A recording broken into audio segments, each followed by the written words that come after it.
Is filling in for this practice and qualifying in the 52 truck. Let's get more on that. Go downstairs to Josh Sims.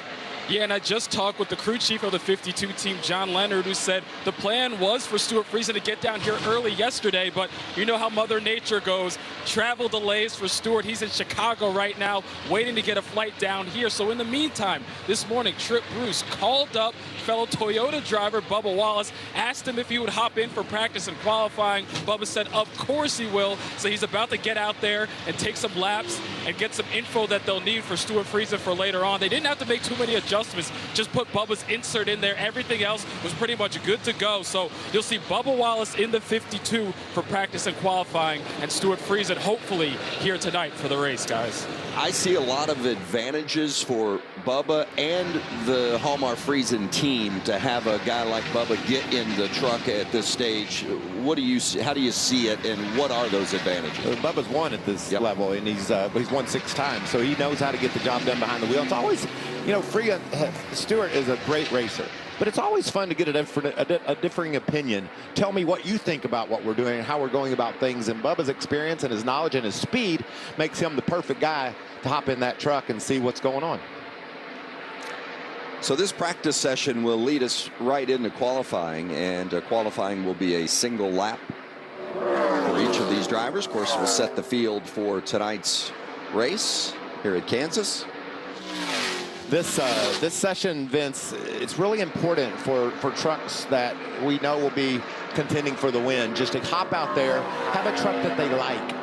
The balance is good right off the bat. Run 10, 15, 20 laps and see what direction your truck heads, what adjustments you need to be fast at the end of a run. So there'll be varying agendas. Guys will make a couple laps and say this isn't any good, but I'm going to look for whoever runs the most laps first. You know, whoever gets on out to 20-some laps and says, okay, we like our truck, let's go qualify now. Tanner Gray, see him on screen in the 15 truck, he needs a good race. I mean, last week at Darlington, Gray finished 34th due to an accident, but most importantly, he lost 40 points to the playoff cut line. So he went from being in the playoff picture to well outside the playoff picture, and that's a big blow. As we said, we're at the halfway point of the regular season. I know we've got a lot of racing to go, but man, you don't want to dig yourself into that hole. Well, he came out of the gates smoking this year. He finished in the top 10 3 straight races, and you mentioned, Vince, look what happened lately.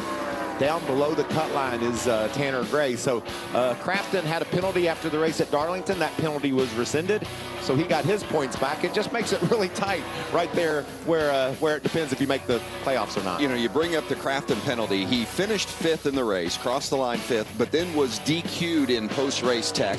They appealed, had the appeal overturned, ended up being a 38-point swing for Crafton. So instead of being 24 behind the cut line, he's now 14 to the good. I mean, that is a huge break.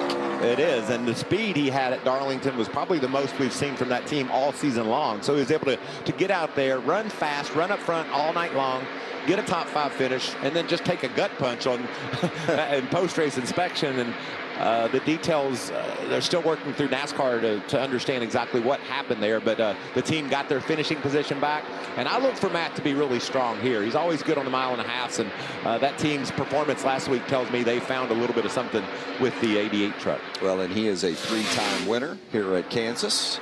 So you see the 4 of John Hunter Nemechek, last week's winner at Darlington, and frankly, we're in this section of the schedule where we've got 3 consecutive 1.5 miles on the heels of Darlington. I mean, this section of the schedule is right in the wheelhouse of this KBM team. Well, last week was impressive. We've talked about that, and what a dominating performance. But man, winning a truck race, it's just so hard because of the craziness that goes on, especially if you get a late restart. You never know what you're going to get. 3-4 wide, pushing and shoving. But this